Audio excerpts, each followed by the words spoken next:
So welcome sa ating morning revival preview. At mga kapatid, ang schedule natin ngayon ay week 43, day 5. At magbabasa na ako ng mga Bible verses natin. So Hebrews 3:16 and 20. So because you are lukewarm and neither hot nor cold, I am about to spew you out of my mouth. 20. Behold, I stand at the door and knock. If anyone hears my voice and opens the door, then I will come in to him and dine with him, and he with me. So muli, ang mga Bible verses natin ay kinuha sa Revelation. At dito, merong isang binabanggit na lukewarm. Ikaw ay lukewarm. So sino ba itong lukewarm na ito?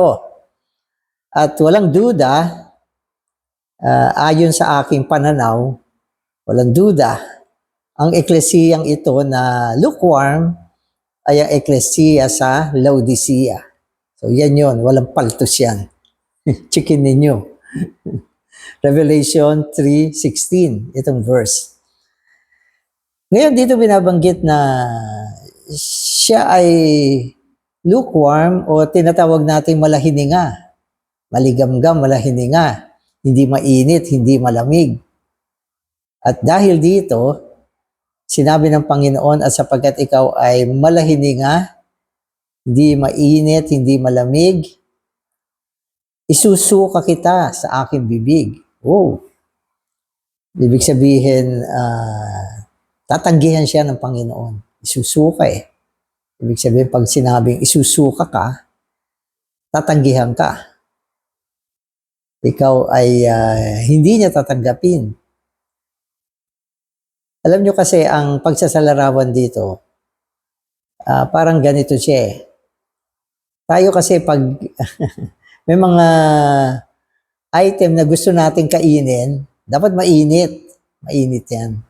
O may mga item naman na gusto nating kainin, dapat malamig. So may mainit, may malamig. So kadalasan, pag iinom tayo ng kape, gusto natin mainit, syempre. Sapagat kung maligamgam yung kape, hindi masarap. No? Parang ayaw mong tanggapin, ayaw tanggapin ng bibig mo. Hindi ka satisfied. O yung sabaw, mga sabaw. Pag iinumin mo yan, dapat mainit na mainit. O lugaw, ganun din. So may mga pagkain, may mga inumin na dapat mainit. Oo. So, yun ang gusto ng Panginoon. So, tayong mga nasa eklesiya, kailangan mainit tayo. Kaya sa Efeso, sabi diyan, fervent in spirit, serving the Lord. Diba? Fervent. Yung fervent diyan ay burning. Burning in the spirit, serving the Lord. At kung hindi tayo mainit, isusuka tayo mula sa bibig ng Panginoon. Kaya hindi pwedeng hindi mainit. At meron naman mga paghain na dapat malamig. May yelo, katulad ng halo-halo. So kung kumakain ka ng halo-halo, walang yelo. Hindi rin parang masusuka mo rin. Okay, so ganyan lang yan. So kailangan burning tayo para tanggapin tayo ng Panginoon. Amen.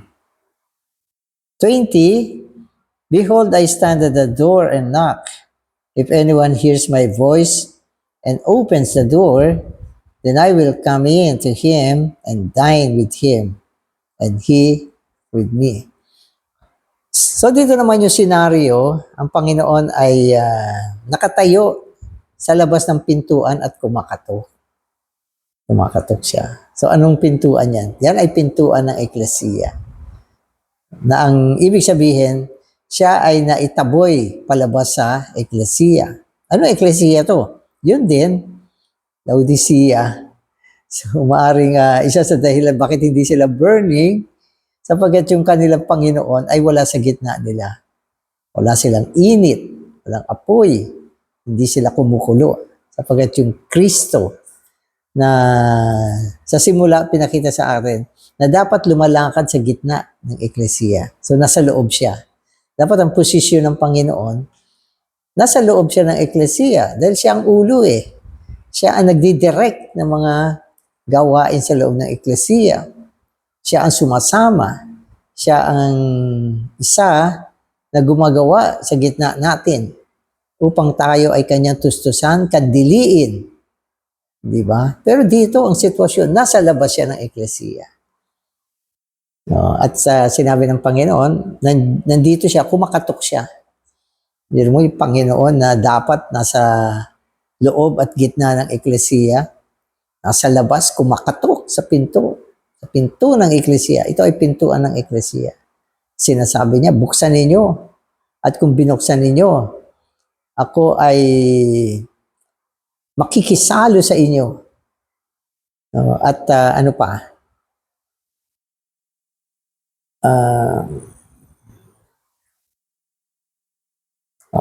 Makikisalo. Dine, makikisalo. At makikisalo ako sa inyo at sabi niya, at kayo ay sa akin. So gusto ng Panginoon makisalo. Kaso nasa labas siya eh. Nasa labas siya. Kaya itong eklesiyang ito, may problema. Laodicea yan. Yan ay isa sa mga 7 eklesiya at ang pinakahuling eklesiya na binanggit. Christ is the one who will dine with the overcomers and give the overcomers to sit with him on his throne as he overcame and sat with the Father on his throne. Amen. So in Revelation 3:21, to overcome is to overcome the lukewarmness and pride of the degraded, recovered church. To pay the price, to buy the needed items, gold, white garments, and eye salve, and to open the door so that the Lord can come in and dine with those who open the door. Amen. So ano bang sinasabi rito? Binabanggit dito yung overcomer. Okay, yung overcomer. So, bawat eklesiya ay mayroong pagtawag ng overcomer. At yung overcomer, madalas, ito yung nananaig sa mga kahinaan ng eklesiya na yan.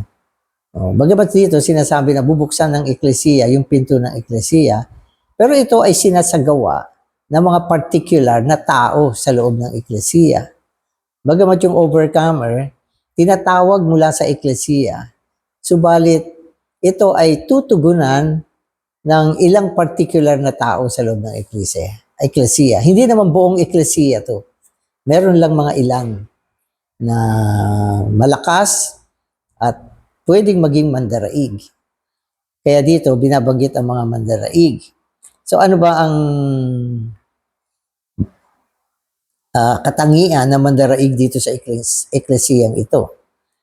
Una, dapat mapanaigan niya, manaig siya sa pagiging malahininga. Yun. So, yun yung una.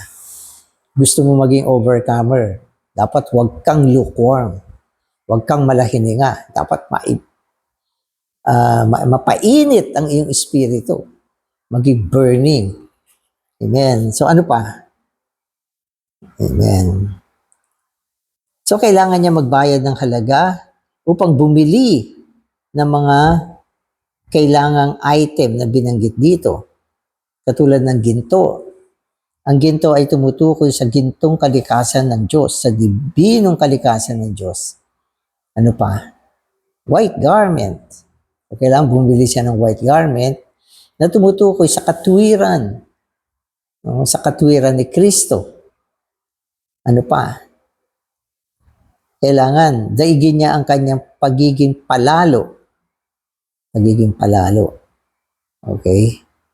So, at kailangan bumili rin siya ng pamahid sa mata. At importante, buksan niya yung pinto upang ang Panginoon ay makapasok at makasalo niya. Bagamat ang binabanggit dito ay pinto ng eklesiya, subalit ang pagbubukas dito na binabanggit ay pagbubukas niyong mga ilan sa loob ng eklesiya. At ito ay ang mga mandaraig. Buksan ninyo. Buksan ninyo. Ibig sabihin ng buksan ninyo, papasukin ng Panginoon sa loob ng eklesiya. At yan ay ginagawa ng mga ilan na nasa loob ng eklesiya. The Lord as the head of the church, amen, is standing outside the degraded church, knocking at her door. The door is the door of the church, but the door is opened by individual believers. So nabasa ko na to. So the church in Laodicea has knowledge, but does not have the Lord's presence. The Lord is dealing with the whole church, but the acceptance of the Lord's dealing must be a personal matter. Amen. So ang eklesiya sa Laodicea ay may karunungan, may kaalaman sila. So binanggit yan na itong eklesiyang ito, maraming alam. Mga katotohanan, na totoo naman mga katotohanan. Kaya nung isang araw binanggit ko na maaaring yung eklesiya nyo ay katulad ng ilan sa mga eklesiyang binanggit dito sa kanyang paglalarawan. So may mga ganyang eklesiya. Maraming alam, marunong, alam ang mga katotohanan, alam ang Biblia, kaya niyang ipangaral ang Biblia. So yan yung sinasabi sa atin na kung saan itong eklesiyang ito ay may kaalaman. Oo, may kaalaman siya. Amen.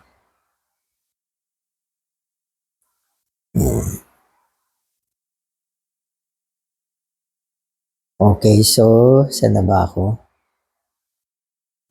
Amen. Okay.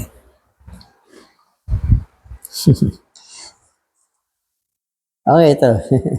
Medyo nawala ako. So, pakinggan nyo. The church in Laodicea has knowledge, but does not have the Lord's presence. May kaalaman, pero walang presensya ng Diyos. Amen. So, yun yung sinasabi sa atin. So, today's reading na ako.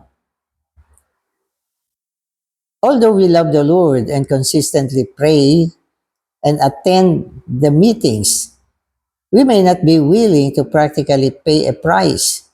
And in the end, we become lukewarm.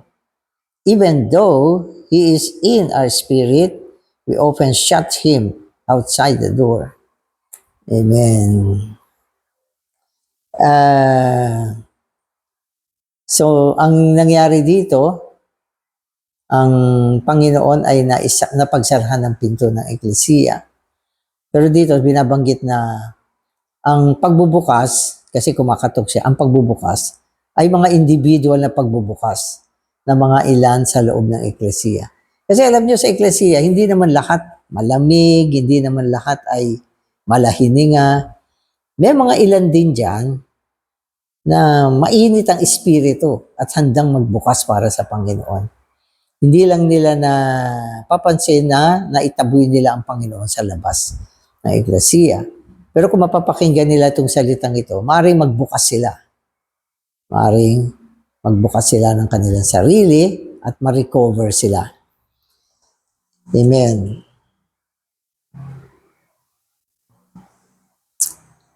For instance, we shut Him outside the door of our emotion.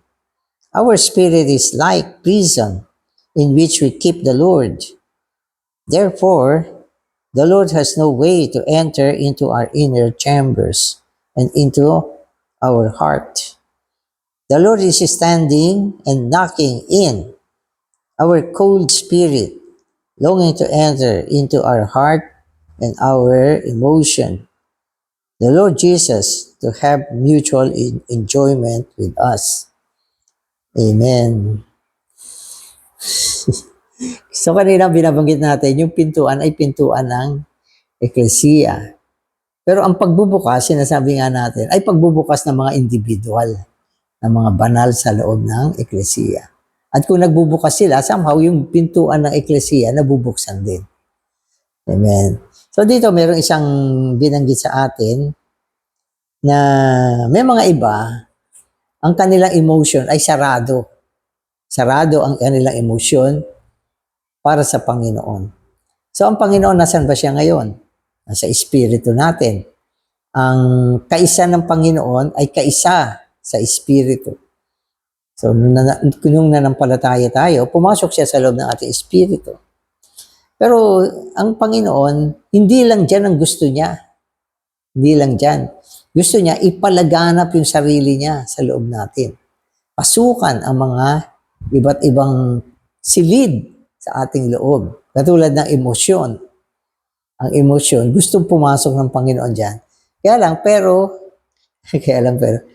lang, hindi nangyayari kasi yung emosyon natin nakasara, kandado siya.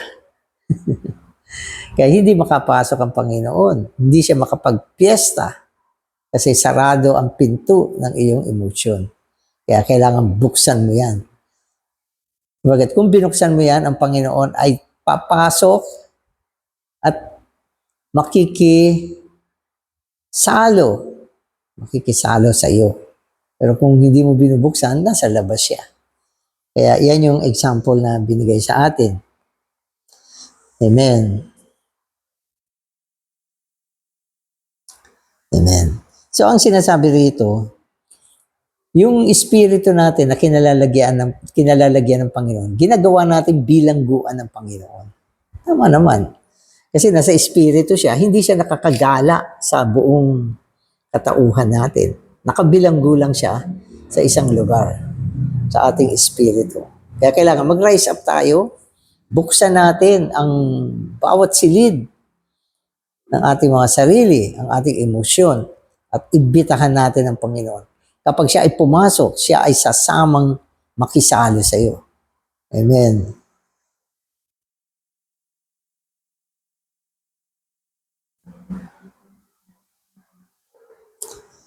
In Revelation 3:20, the Lord also said that after he comes into him who opens the door, he will dine with him, and he with him.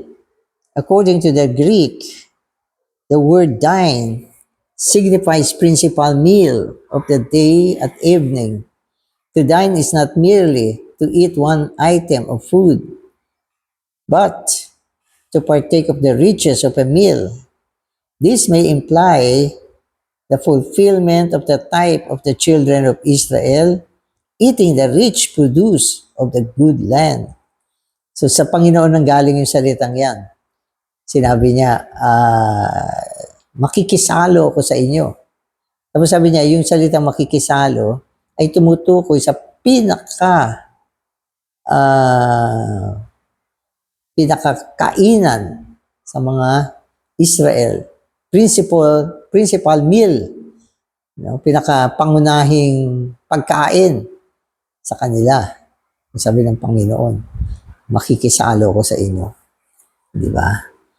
Ang makisalo ay hindi kumain ng maliit na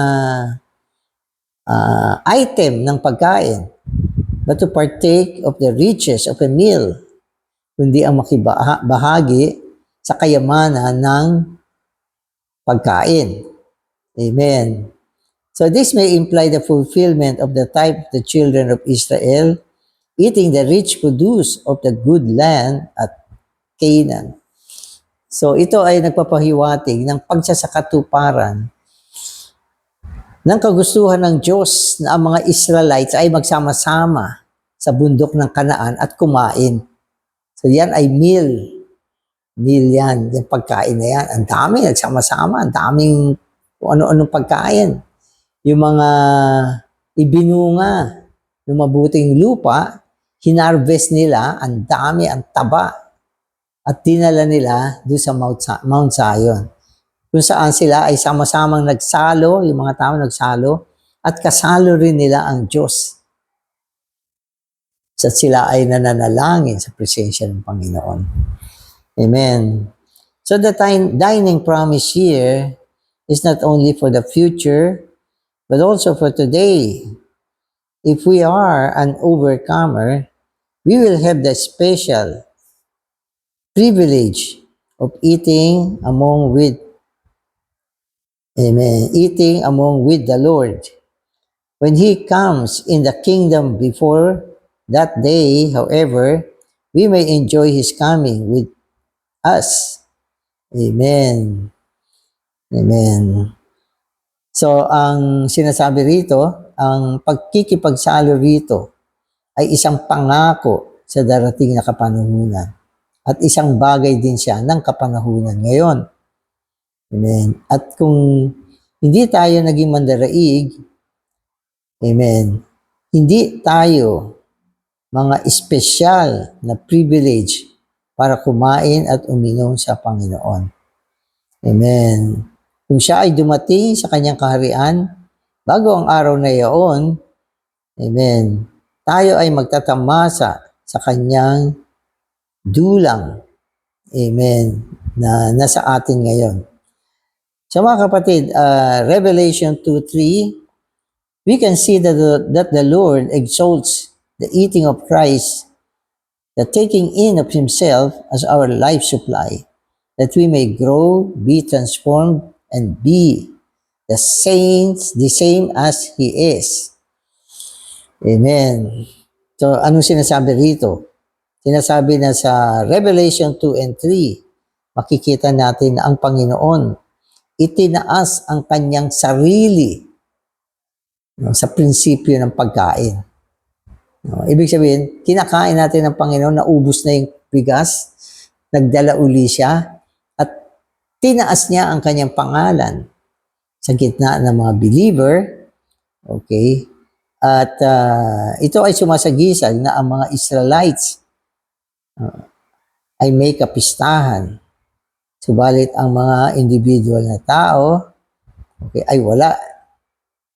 Offering what we're eating, amen, to God, and letting God eat with them in like manner.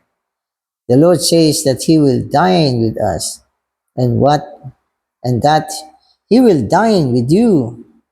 Amen. So yung mga dining dito, parang parang mga piyesta, parang love feast. Daming pagkain. Amen. Amen. So the dining promise here is not only for the future, but also for today.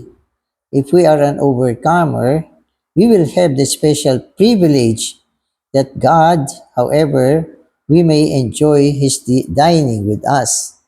Amen. So ito ay isang special privilege. Amen.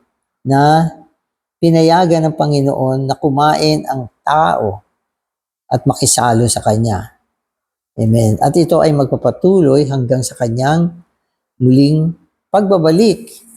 Amen. So ito ay piyestahan, kainan, salo-salo. Amen. Para sa mga darating na kapanahunan. Amen. So Revelation 2 and 3, we can see that God exalts the waiting of Himself, the taking of Himself as our life supply, that we may grow, be transformed, and be the same.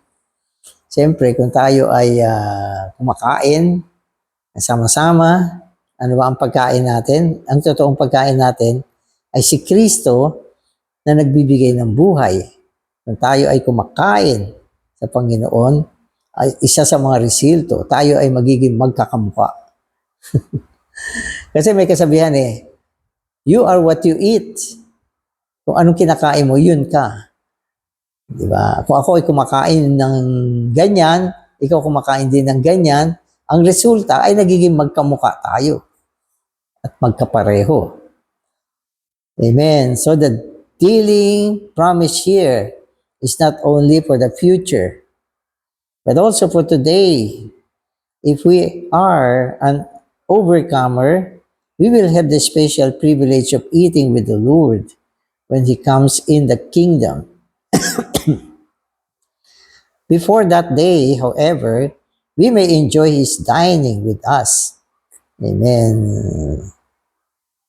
So merong dining, amen, na gagawin sa hinaharap. At yan ay ang ating pagkain sa panahon ng kaharian. Wala pa yan. Pero meron ding dining o kainan na sinasagawa ngayon. Amen. So, gusto mo ba ngayon o sa ibang araw? Kung ako tatanungin niyo, gusto ko ngayon at sa ibang araw. Tama naman. Kapag dito, pinapakita na ang isa sa pangako o gantimpala sa mga overcomer, okay, na nasa 7 eklesiya, ay ang ikonsidera, okay, ang puno ng buhay. So, Christ is considered as the tree of life. Hindi lang yan, hidden manna, hindi lang yan, feast for us to enjoy Him. Hindi lang yan. 3 stages of eating by God's people in the Old Testament. So, meron 3 stages. Amen. Na pagkain, okay, ng bayan ng Diyos. So, yung unang binabanggit dito ay ang pagkain upang maging matagumpay, maging overcomer, mananaig. At ito ay ginagawa sa loob ng eklesiya ngayon. Amen. Na kung saan si Kristo, tinuring siya na realidad ng puno ng buhay. Okay. Ang natatagong mana, ang kapistahan para tayo ay magtamasa sa Kanya. Amen. So siya ay katulad ng tao o pagkain na pwede tayong dumulog at magtamasa sa Kanya. Amen. So the reward of the overcomers in the 7 churches, Christ is considered as the tree of life. Amen. The hidden manna and the feast of us for us to enjoy with Him. For this reason, to the 3 stages of eating by Christ, people in the Old Testament, God Himself were destined to eat. Amen. The tree of life. Amen. God redeemed people were given to eat of the hidden manna while wandering in the wilderness. In the Zoom, God land, they had no feast 3 times a year on mountain Zion to enjoy the rich produce of the land. Amen. Amen. So these 3 stages of eating are repeated in Revelation. So yung tatlong hakbang, stages, kalagayan, okay, 3 kalagayan ng pagkain ay naulit sa aklat ng Revelation. Amen. So ano to? The concluding book of the Bible, sa Revelation, concluding book of the Bible, as reward promised to the overcomer. So sinabi ng Panginoon, kung mandaraig ka, ikaw ay pakakainin sa puno ng buhay. Amen. At ikaw ay pakakainin din sa natatagong mana. At ikaw ay dadalin sa kayamanan ng mabuting lupa. So, ang lahat ng ito ay tumutukoy sa ating pagsasamasa kay Kristo. So, 3 item yung binanggit. Amen. So, yung ulitin ko, yung tree of life, yung natatagong mana, at yung bunga ng mabuting lupa. So, yan ay sumasagisag sa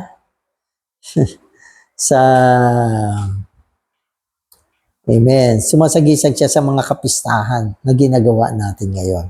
3 klaseng kapistahan. Amen. Through our enjoyment of Christ, we may be constituted with Him. Eventually, we will be satisfied with Him in our constitution as one entity in order to express Him as the new Jerusalem. Amen. Amen.